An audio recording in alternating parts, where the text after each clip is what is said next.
Good morning everyone. मैं doctor Mamta Sharma आपके समक्ष आज नए टॉपिक के साथ उपस्थित हुई हूँ। आज का टॉपिक का नाम है स्किनर्स थ्योरी ऑफ लर्निंग। क्रिया प्रसूत का अनुबंधन का सिद्धांत भी इसे कहा जाता है। स्किनर महोदय अमेरिकी मनोवैज्ञानिक थे। 1938 में उन्होंने यह सिद्धांत प्रतिपादित किया था। क्रिया प्रसूत के सिद्धांत को उन्होंने दो भागों में बांटने का प्रयास किया। पहला है पुनर्बलन, जिसे कि रीइंफोर्समेंट कहते हैं, और दूसरा है सजा, जिसे पनिशमेंट कहा जाता है। बालक के विकास में पुनर्बलन का बहुत ही महत्व है।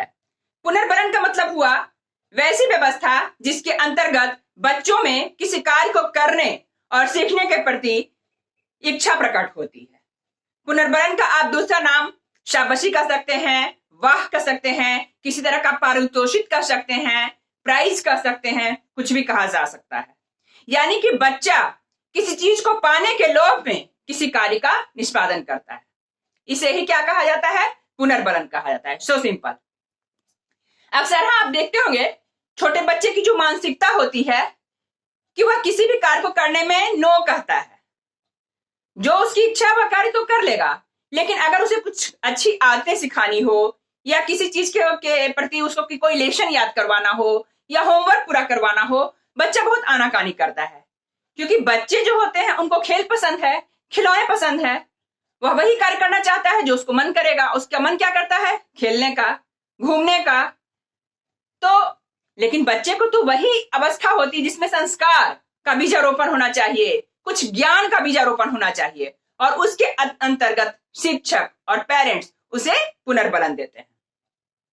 एज फॉर एग्जाम्पल, बच्चे को कहा जाए कि आप पहाड़ा या गिनती याद कर लिए या फिर कोई रैम्स याद कर लीजिए, इसके बदले में आपको चॉकलेट दूंगा। चॉकलेट पाने के लोभ में बच्चे रैम्स को याद कर लेते हैं, गिनती को याद कर लेते हैं, पहाड़े को याद कर लेते हैं, यहां तक कि वो अपने होमवर्क भी पूरा कर लेते हैं। किस चीज के लिए? उस पुनर्बलन के लिए जो उसे चाहिए, जो उसकी आवश्यकता है, जो उसकी जरूरत के अनुसार है और जो उसको पाने की प्रबल इच्छा है। यानी कि पुनर्बलन के सहारे हम बच्चे को वो सारे अच्छे संस्कार सिखा सकते हैं, वो अच्छे व्यवहार सिखा सकते हैं जो आने वाले समय में वो एक अच्छे नागरिक के लिए अति आवश्यक होती है। तो व्यवहार सिखाने के लिए, यानी कि इस बात से निकल के आया कि स्किनर व्यवहारवादी मनोवैज्ञानिक थे। व्यवहार पर उन्होंने चर्चा की है और कहा जाए तो व्यवहारवाद के वो अंतिम स्तंभ थे। और व्यवहारवाद पर उनका विशेष जोर था कि अगर बालक का व्यवहार सुसज्जित, सुरक्षित और व्यवस्थित होगा तो बालक अच्छा निकलेगा ही, इसमें कोई दो मत नहीं। तो फर्स्ट तो उन्होंने दिया रीइंफोर्समेंट, पुनर्बलन, और सेकेंड उनका था पनिशमेंट, सजा। पनिशमेंट के द्वारा ही बालक जो है उनके जो गलत व्यवहार हैं, गलत जो उनकी आदतें हैं, उनको समाप्त किया जा सकता है।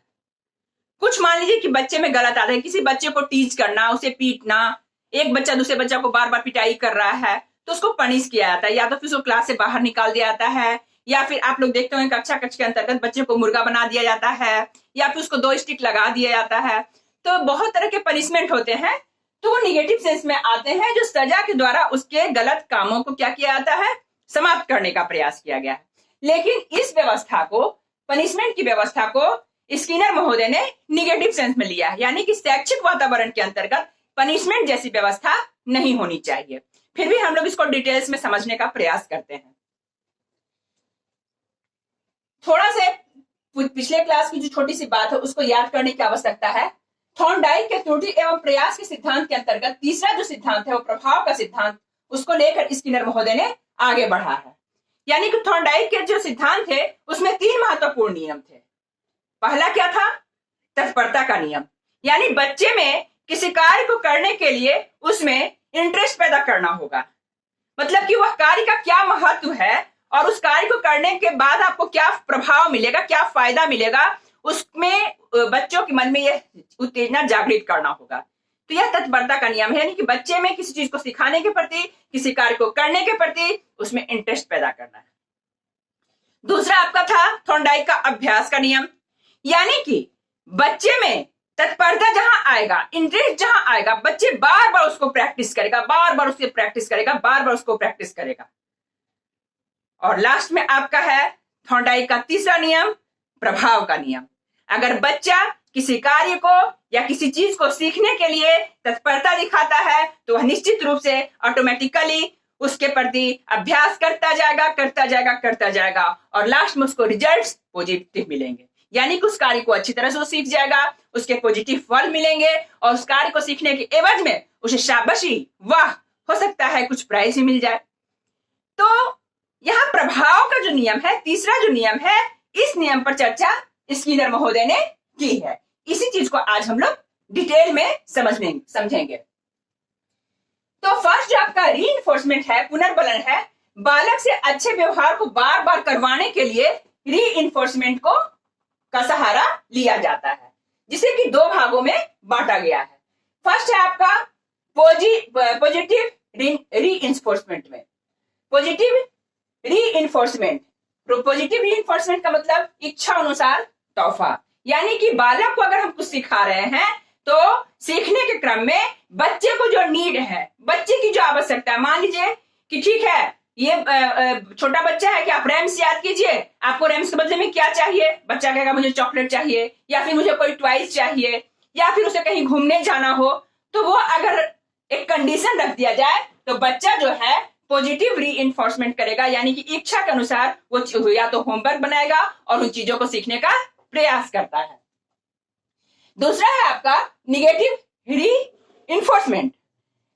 निगेटिव रीइंफोर्समेंट में थोड़ा कम समय के लिए तोहफा उससे ले लिया जाता है। मान लीजिए कि बच्चा को रिमोट कंट्रोल कार चाहिए। किसी कार को सीखने के बाद बच्चा कहता है कि ठीक है मैं पहाड़ा याद कर लूंगा, मैं टेबल याद कर लूंगा, लेकिन मुझे रिमोट कंट्रोल कार चाहिए। उनके पेरेंट्स के द्वारा या टीचर के द्वारा कह दिया जाता है कि ठीक है आपको मैं पुनर्बलन दूंगा, ये प्राइज दूंगा, और बालक जो है पहाड़ा टेबल याद कर लेता है। जब पहाड़ टेबल वो याद कर लेता है तो उसे उसके पापा, उसके फादर, जो भी हैं पेरेंट्स, वो उसे रिमोट कंट्रोल कार ला करके दे देते हैं। लेकिन रिमोट कंट्रोल कार मिलने के बाद बच्चा कभी किताब लटकर पढ़ ही नहीं रहा है, वह लगातार कार को चलाए जा रहा है। पढ़ने की तो जैसे कि आदत उसमें समाप्त हो गई है। तो कुछ देर के लिए क्या किए उसके फादर ने, उसका जो रिमोट कंट्रोल कार था वह बच्चा से ले लिया जाता है और कहा जाता है कि नेक्स्ट स्टेप आप एडिशन, मल्टीप्लिकेशन और डिवीजन आप सीख लोगे तो फिर आपको ये कार वापस मिलेगी। और इस तरह से बच्चे फिर वापस स्टडी में लग जाते हैं और टेबल याद करने के बाद वह एडिशन, मल्टीप्लिकेशन और डिवीजन सीख जाते हैं। और जब यह वो सीख करके अपने फादर को रिजल्ट दिखाते हैं तो फादर के द्वारा वापस पुनः वह रिमोट कंट्रोल कार दे दिया जाता है। तो यानी कि बालक से थोड़ी देर के लिए वो जो उसके इच्छा के अनुसार जो पारितोषिक था उसे ले लिया गया और फिर कार्य को पूरा होते ही वापस फिर थोड़ी देर के बाद दे दिया गया। तो यह भी क्या हुआ, पॉजिटिव पुनर्बलन का कार्य किया गया। ठीक है, अब दूसरे बात पनिशमेंट पर आते हैं। तो यह जैसा कि नाम ही है पनिशमेंट, सजा, यानी कि बच्चे में वैसा व्यवहार जो सोसाइटी के लिए, फैमिली के लिए गलत है, उसको हटाने के लिए पनिशमेंट किया जाता है। ये भी दो प्रकार के हैं। तो पनिशमेंट दो प्रकार के होते हैं, कौन कौन से, पॉजिटिव पनिशमेंट और निगेटिव पनिशमेंट। पॉजिटिव पनिशमेंट में आपको जैसे कि बालक को किसी कार्य को करने के लिए अगर दिया जाता है, होमवर्क पूरा करने के लिए दिया जाता है और बच्चा होमवर्क पूरा करके नहीं आता है, तो फिर उसके लिए उसको क्या कहा जाता है कि ठीक है आज आपको, कल मैंने होमवर्क दिया, टीचर के द्वारा होमवर्क दिया गया, वह पूरा नहीं किया, तो कल आपको इससे 2 गुना होमवर्क मिलेगा और आपको पूरा करके आना होगा। तो यानी कि बच्चा होमवर्क करना नहीं चाह रहा था लेकिन उसको डबल होमवर्क दे दिया गया, तो यह एक पॉजिटिव पनिशमेंट मिला कि वो तो करना ही है जो छोड़ा है और दुगना आपको होमवर्क करके आना है। यानी कहीं ना कहीं बच्चा डर से अगर यह कार्य को पूरा करता है कि अगर कल भी मैं नहीं जाऊंगा तो हो सकता है मुझे 4 गुना होमवर्क मिल जाए, और इस डर से बच्चा पूरा होमवर्क कंप्लीट करके चला जाता है और उसके ज्ञान में क्या होती है, बढ़ोतरी होती है। तो कहीं ना कहीं यह कुछ हद तक सही है। दूसरा आपका है निगेटिव पनिशमेंट, मतलब इसमें क्या होता है कि बच्चा अगर होमवर्क पूरा नहीं किया तो फिर टीचर के द्वारा हो सकता है उसकी कॉपी फाड़ के फेंक दी गई हो, यह पनिशमेंट के रूप में, या फिर उसको कक्षा से बाहर निकाल दिया गया। तो कॉपी फाड़ के फेंकना वो बच्चे पर एक निगेटिव सेंस पैदा करता है। वो हो सकता है कि वो अपने गुरु के प्रति नफरत पैदा कर ले, हो सकता है स्कूल आने का जो उसमें इंटरेस्ट है वो समाप्त हो जाए हमेशा के लिए, और इतना ही नहीं, जब वो बच्चा कक्षा से बाहर जाता है, उसको बाहर निकाल दिया जाता है, तो उस बीच टीचर जो बच्चे को पढ़ा रहे हैं वह भी नॉलेज बच्चे को प्राप्त नहीं हो पा रहा है। तो यानी कि पूरा निगेटिव सेंस चला गया। स्कूल के प्रति, गुरु के प्रति अगर बच्चा भी निगेटिव सेंस आ जाएगा, चीजों को बच्चे अगर नहीं समझेंगे, जो टीचर पढ़ा रहे हैं उस थॉट्स को अगर बच्चे अडॉप्ट नहीं करते हैं, तो फिर बच्चे में व्यवहार कहां से आएगा। तो इसलिए स्किनर ने इसे निगेटिव सेंस में लेने का प्रयास किया है। इसको एक स्किनर बॉक्स की तरह के अंतर्गत इसको समझाने का प्रयास किया गया है। स्किनर बॉक्स सुनकर लग रहा है कि स्किनर थ्योरी और स्किनर बॉक्स, रियली में स्किनर महोदय ने एक बॉक्स में व्हाइट कलर का चूहा पकड़कर छोड़ दिया था जो काफी भूखा था। उस बॉक्स में साउंड प्रूफ बॉक्स था वो, जो चूहे के पिंजरे में जाने के बाद जो भी चूहा एक्टिविटी कर रहा था ऑटोमेटिकली वह रिकॉर्ड हो रहा था साउंड के द्वारा। इसमें दिखाया गया फिगर में कि एक भूखा उजला चूहा है, ये देखिए भोजन का ट्रे है और ये लीवर बटन है, और यहां पर आपका प्रकाश है, रोशनी जो ऊपर से आ रही है। चूहा भूखा है, चूहे को पहले पिंजरे में डाल दिया जाता है, पिंजरा उसके बाद बंद कर दिया जाता है, और ऐसा देखा जाता है कि बहुत देर तक चूहा पिंजरे में इधर उधर चहलकदमी करता हुआ दिखता है। कभी वह पिंजरे के दरवाजे को खोदता है, खिड़की को खोदता है, दीवार को खोदता है, इधर उधर कूदता है, और अचानक से उसका एक पैर पजल्स बटन पर, लीवर बटन पर चला जाता है, और लीवर बटन दब जाता है और दाना इस भोजन के ट्रे पर आकर गिर जाता है, और चूहा तुरंत उस दाने को खा लेता है। इस तरह की प्रक्रिया बार बार की गई चूहे के साथ। एक दो बार तो थोड़ा समय वह लेता है, लेकिन उतना समय नहीं ले रहा था जितना वह पहली बार में लिया। समय अंतराल जो है, ड्यूरेशन, वो क्या होता गया, धीरे धीरे घटता गया, और एक ऐसा समय आया जब लीवर बटन का वो डायरेक्ट लीवर बटन को दबाता था और भोजन का जो दाना था वो ट्रे पर ऑटोमेटिक गिर जाता था और चूहा तुरंत उसे खा लेता था। तो यहां पर दिखाया गया कि जो चूहा था उसे क्या था, प्रभाव, मेहनत जो वह किया उसका प्रभाव उसको पॉजिटिव मिला।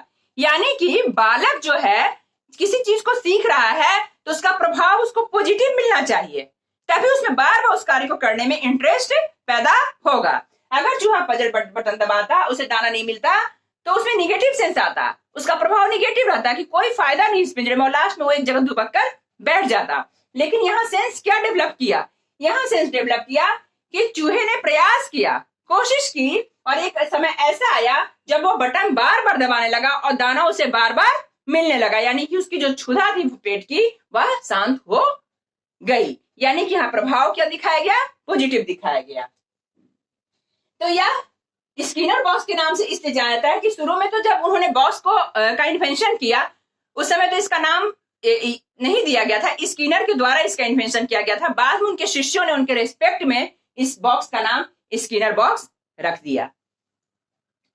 ठीक है, अब है शिक्षा के दृष्टिकोण से स्किनर द्वारा प्रतिपादित सीखने के सिद्धांत के निम्नलिखित अंश उल्लेखनीय है। यह इंपॉर्टेंट कुछ बिंदु है जिसे स्किनर महोदय ने हाईलाइट किया है, जिसे समझना बहुत ही आवश्यक है, बहुत ही आवश्यक है। फर्स्ट है आपका, सीखने के दो प्रकार होते हैं। सीखने के कितने प्रकार होते हैं, दो प्रकार होते हैं, रिस्पोंडेंट रिस्पॉन्स और ऑपरेंट रिस्पॉन्ड।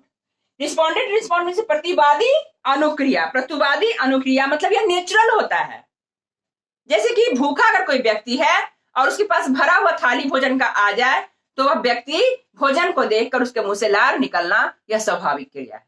ठीक है, तो इसके अंतर्गत क्या है, स्वतः बच्चा जो चीज को सीखता है। दूसरा है क्रिया प्रसूत अनुक्रिया, इसी पर है सो स्किनर महोदय ने बल दिया है। क्रिया प्रसूत अनुक्रिया यानी प्रोत्साहित करके बच्चे के जो आंतरिक गुण है उसको बाहर निकालना, उस पर बल देना, ताकि बच्चे में जो कैपेसिटी है किसी कार्य को सीखने की, अच्छे व्यवहार को करवाने की, उस पर बल देकर, उसको प्रोत्साहित कर उसे पुनर्बलन दे करके आगे बढ़ाना। तो यह क्रिया होती है क्रिया प्रसूत की अनुक्रिया।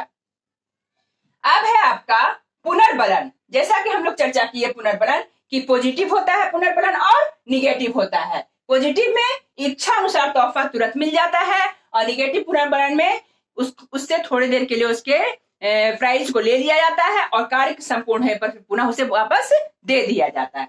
ठीक है। फिर है आपका पुनर्बलन अनुसूचित, यानी कि शेड्यूल ऑफ री इन्फोर्समेंट। इसमें क्या होता है कि दो तरह के शेड्यूल बनाए जाते हैं। एक ऐसा शेड्यूल होता है पुनर्बलन देने का जो सतत देना रहता है, और एक ऐसा पुनर्बलन देने की प्रक्रिया होती है जो एक आंशिक रूप से दी जाती है, समय अंतराल पर दी जाती है। कई बार ऐसा होता है कि बालक को हम कहते हैं कि ठीक है तुम ये होमवर्क बना लो, तुम्हें ये चॉकलेट मिल जाएगा। बच्चा होमवर्क बना लेता है। ठीक है तुम दूध पी लो, बच्चा दूध ही पीना नहीं चाहता है। तुम एक गिलास दूध पी लो ये, उसके बाद मैं तुम्हें बढ़िया सा टॉयज ला के दूंगी। वह दूध पी लेता है, उसको टॉयज चाहिए। यानी कि हर एक कार्य को सीखने के लिए और करने के लिए बच्चे को पुनर्बलन दिया जाना, तो यह भी सही नहीं है, क्योंकि इससे क्या होता है कि जो बालक होते हैं वह लोभी प्रवृत्ति के होते चले जाते हैं। यानी कि उसे हर कार्य को करने के लिए उसे कुछ चाहिए होगा, तो यह तो संभव नहीं है। तो इस स्थिति को भी क्या कहा गया है कि यह भी सही नहीं है। लेकिन हाँ, आंशिक रूप से यानी बीच बीच में पुनर्बलन की आवश्यकता पड़ती है उसके इंटरेस्ट को जिंदा रखने के लिए। जैसे कि बालक बहुत सारा कार्य अपने से सीख जाता है, क्योंकि उसमें इंटरेस्ट पैदा होता है, वो सीख जाता है। लेकिन धीरे धीरे क्या होता है, वो स्थितियों से, परिस्थितियों से, वातावरण से धीरे धीरे उबना शुरू हो जाता है। तब उस समय उसमें इंटरेस्ट पैदा करने के लिए पुनर्बलन की व्यवस्था की जाती है। यही होता है आंशिक रूप से, मतलब कि ठीक है कुछ बड़ा कार्य किया तो कुछ उसे प्राइज दे दिया गया। अब जैसे बच्चा है आपका कि छोटे छोटे कुछ कार्य कर रहे हैं, जैसे कि वो रैम्स याद कर लिया, टेबल याद कर लिया, डेली स्कूल वो जा रहा है, साफ सुथरा रूटीन फॉलो कर रहा है, और अचानक से उसको एनुअल फंक्शन में उसे प्राइज दिया जाता है कि ये जो बच्चा है स्कूल का सबसे बढ़िया बच्चा है, इसकी अटेंडेंस नंबर 1 है या पढ़ाई में अव्वल है, इसलिए इसको आइडियल स्टूडेंट का प्राइज दिया जाता है। और बच्चे को साल में जब एक बार एक प्राइज मिलता है तो बालक खुश हो जाता है कि अगर मैं यही आदतों को, इन अच्छी आदतों को अपनाया रहा तो नेक्स्ट ईयर भी प्राइज मुझे ही मिलेगा। और तो और अन्य बच्चे में भी यह प्रोत्साहन होता है, यह जिज्ञासा जागती है कि अगर उस बच्चे की तरह अगर मैं भी वह कार्य करूंगा तो मुझे भी अच्छे स्टूडेंट का अवार्ड, आइडियल स्टूडेंट का अवार्ड जरूर मिलेगा। तो यह हो गया आपका आंशिक रूप से जो होती है पुनर्बलन, वह उसकी प्रक्रिया हो गई। चौथा है आपका अंतर्नोद, जिसे कि ड्राइव कहते हैं। इसमें भूखा होना बहुत जरूरी है चूहे का, यानी कि बच्चे में इंटरेस्ट पैदा होना बहुत जरूरी है जिस चीज की जानकारी आप उसे दे रहे हैं। यानी कि सब्जेक्ट मैटर की जो जानकारी है, जिस चीज से भी रिलेटेड हो, वो चीज की जब आप जानकारी दे रहे हैं तो उसके इंपॉर्टेंस के बारे में बच्चे को आप जानकारी दे दें, उसमें इच्छा जग जाए, उसकी इच्छा शक्ति जागृत हो जाए, आंतरिक इच्छा शक्ति जागृत हो जाए उस चीजों को सीखने के लिए, तो फिर वह बच्चा काफी अच्छे ढंग से उन चीजों को ग्रहण करता है और अच्छा प्रभाव देखने को मिलता है। फिर है आपका शेपिंग। शेपिंग आपका कभी कभी एग्जाम में आता है शॉर्ट नोट्स में कि what do you mean by shaping related to Skinner theory. तो आप इसमें सिंपल सी बात है, व्यवहार का धीरे धीरे किसी लक्ष्य पर ले जाना। एज फॉर एग्जाम्पल इस चूहे को देख लीजिए। मान लिया जाए कि सर्वप्रथम चूहा को पिंजरे में बंद कर दिया गया और बंद करते ही ऑटोमेटिकली उसको सीधे 2-4 दाना खाने के लिए दे दिया गया। चूहा पिंजरे में गया और उसे दाना मिल गया। इसका मतलब कि चूहा जब भी भूखा होगा ऑटोमेटिकली वो पिंजरे में आना चाहेगा, क्योंकि उसे मालूम हो गया है कि मैं पिंजरे में जाऊंगा और मुझे दाना मिल जाएगा। उसके बाद चूहा पिंजरे में जाता है लेकिन उसको दाना नहीं दिया जाता है।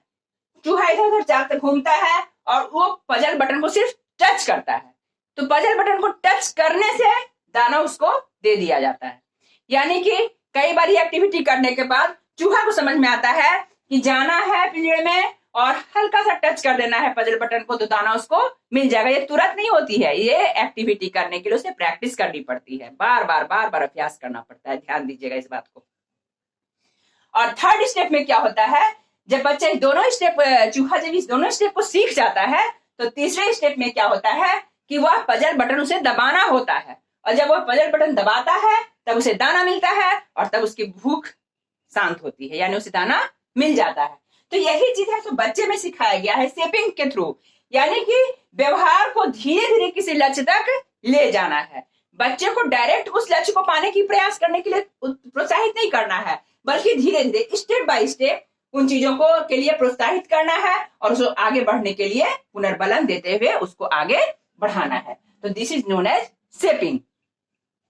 तो हम लोग समझ गए, यही आपका स्किनर थ्योरी था। इसका शैक्षिक महत्व है, 4 पॉइंट इससे निकल के आया है। फर्स्ट है एजुकेशनल ऑब्जेक्टिव को स्पष्ट रूप से परिभाषित करना, यानी कि कक्षा के अंतर्गत बालक जब शिक्षा ग्रहण कर रहा होता है तो जिस टॉपिक पर पढ़ाई हो रही है उसकी ऑब्जेक्टिव्स को बताना बहुत जरूरी है, उसके उद्देश्य को, उसके लक्ष्य को बताना बहुत जरूरी है। यानी कि बच्चे में रिलेटेड सब्जेक्ट के प्रति इंटरेस्ट पैदा करने के लिए उसकी विशेष जानकारी देना, उसके लाइफ में क्या महत्व है बताना अति आवश्यक है। क्योंकि जब तक बच्चा इसके बारे में नहीं समझेगा, नहीं जानेगा, उसमें इंटरेस्ट पैदा नहीं होगी। दूसरा है आपका आंतरिक व्यवहार और गुण को उजागर करना, यानी बच्चे में अंदर से वो उस पर क्या व्यवहारिकताएं हैं, वह परिवार से क्या सीखा, अपने वातावरण से किस तरह के व्यवहार को सीखे हैं और उसके गुण क्या क्या हैं, इसको प्रोत्साहित करके निकालना। हर बच्चे में कुछ ना कुछ गॉड गिफ्टेड होता है, इसको जानना हम शिक्षकों का काम है और उसमें क्या गॉड गिफ्ट है इसको निकालना, प्रोत्साहित करके, पुनर्बलन करके हम शिक्षकों का ही काम है। तीसरा है पुनर्बलन द्वारा महत्वपूर्ण व्यवहार को प्रोत्साहित करना। महत्वपूर्ण व्यवहार क्या होते हैं? एक कक्ष में बालक का महत्वपूर्ण व्यवहार क्या होना चाहिए, एक समाज में बालक का महत्वपूर्ण व्यवहार क्या होना चाहिए, एक परिवार में बालक का महत्वपूर्ण व्यवहार क्या होना चाहिए, इस पर बल देते हुए बच्चे को प्रोत्साहित करना और आगे बढ़ाना। और लास्ट है कक्षा में दंड का प्रयोग बिल्कुल नहीं करना। यह जो आपका टॉपिक है दंड का, पनिशमेंट, यह बिल्कुल नहीं होना चाहिए। स्किनर महोदय ने इसे कट कर दिया है। जानकारी होनी चाहिए लेकिन कक्ष के अंतर्गत ऐसी व्यवस्था बिल्कुल नहीं होनी चाहिए, नहीं तो बच्चा वो स्कूल से फोबिया हो जाएगा, वातावरण से उसे फोबिया हो जाएगा और वह जीवन में कभी भी पढ़ाई करना नहीं चाहेगा, गुरुओं के नजदीक आना नहीं चाहेगा। तो जो शिक्षक उसके जीवन का निर्माण कर रहे हैं, अगर बच्चा उसी से डिस्टेंस मेंटेन करेगा तो फिर शिक्षा कहाँ से होगी, गुण कहाँ से होगा और एक आदर्श व्यवहार का निर्माण कहाँ से होगा। तो यह था आपका स्किनर थ्योरी। कोई भी कंफ्यूजन होगा मैं आपके सामने हाजिर हूं, आप कांटेक्ट कर सकते हैं, प्रश्न पूछ सकते हैं। धन्यवाद।